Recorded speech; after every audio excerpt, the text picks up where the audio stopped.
बाबा का ढाबा। शहर के घंटाघर के पास एक बूढ़ा बूढ़ी एक छोटा सा ढाबा चलाते थे। दोनों एक दूसरे का सहारा थे और किसी तरह अपना पेट पाल रहे थे, लेकिन महंगाई ने उनका जीना मुश्किल कर दिया था। आज सुबह से सिर्फ 2 ग्राहक आए हैं और शाम के 5 बज गए हैं। कुछ समझ में नहीं आ रहा कि क्या करें।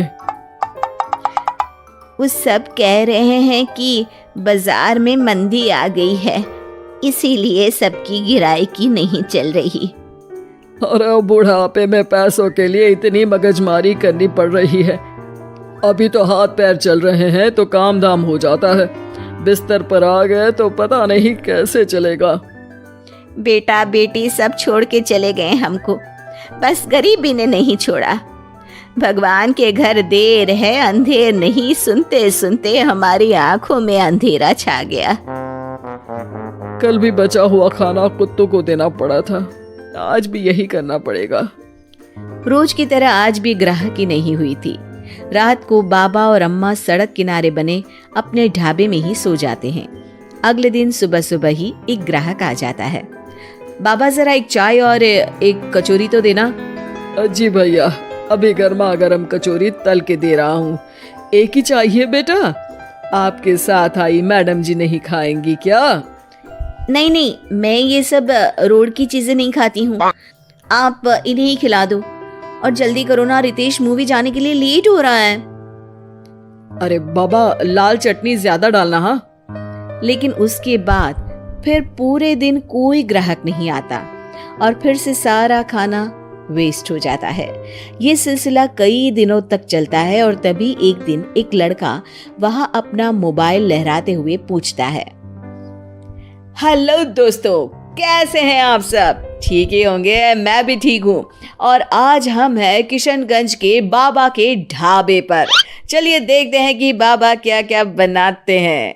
बाबा, तो आज क्या खास बनाया है आपने? अरे भैया जी, आज ये समोसे बनाए हैं, कितने बांध दूं आपको? हाँ भैया जी, लाल चटनी के साथ बहुत अच्छे लगेंगे, ले लीजिए ना। ये देखिए दोस्तों, समोसे को बांध कर दिखा रहे हैं और ये लाल चटनी को देख के तो मुंह में पानी आ गया।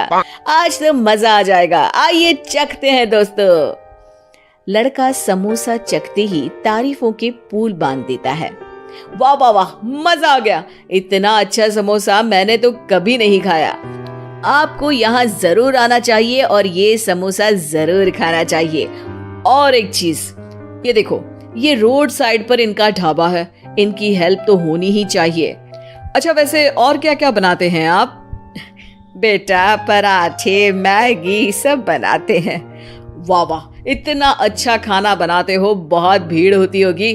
अरे नहीं बेटा, कोई नहीं आता हमारे ढाबे पे, पैसे पैसे को तरस गए हैं।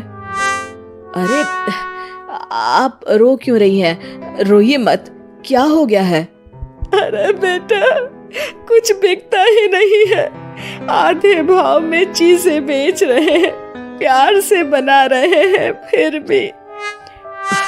तो आप दोनों ही हैं, कोई बच्चे नहीं है क्या आपके? अरे बेटा, जो है वो हमें छोड़ के कहीं चला गया है, उसके कारण ही हमें ऐसे दिन देखने पड़ रहे हैं।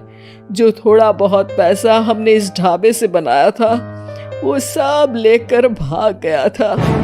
ओह, देखिए आप चिंता मत करिए, मैं आपका वीडियो सोशल मीडिया पर डालने वाला हूँ और फिर देखना कितनी जल्दी लोग आपकी मदद के लिए आगे आएंगे। वो लड़का अपने कैमरा से बाबा के ढाबे का वीडियो बनाता है और सोशल मीडिया पे शेयर कर देता है।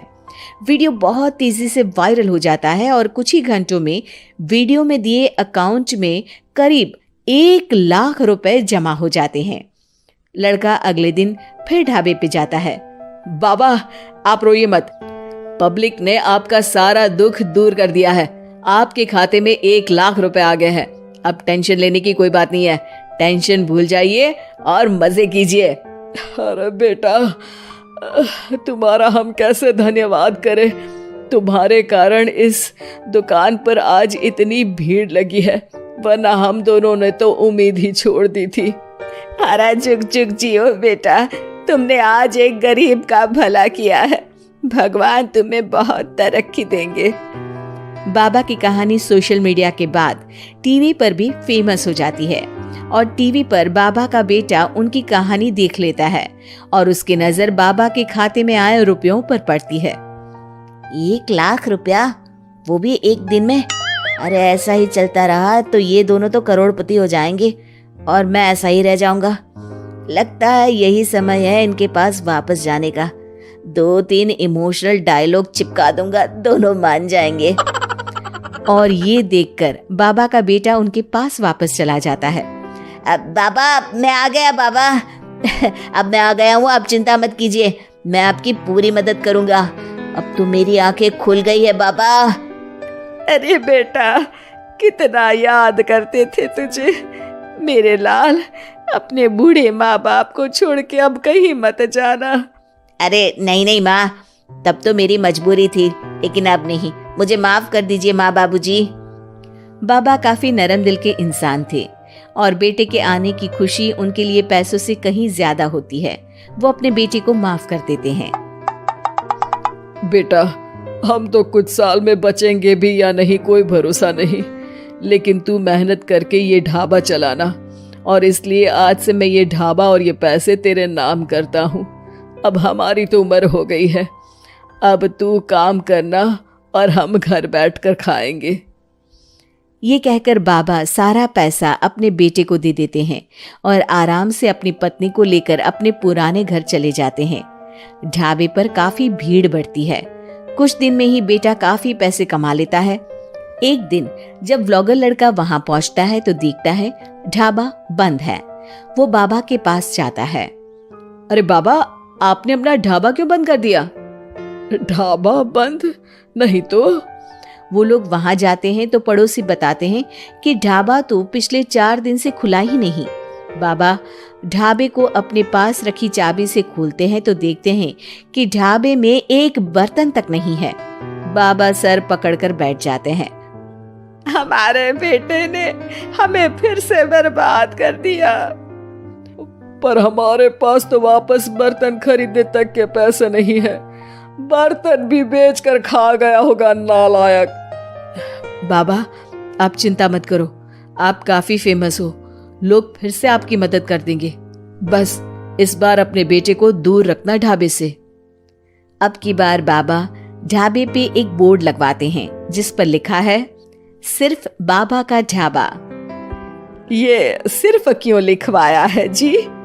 ताकि अपने बेटे को पता चले कि ये सिर्फ उसके बाबा का है, उसके लिए अब यहाँ कोई जगह नहीं।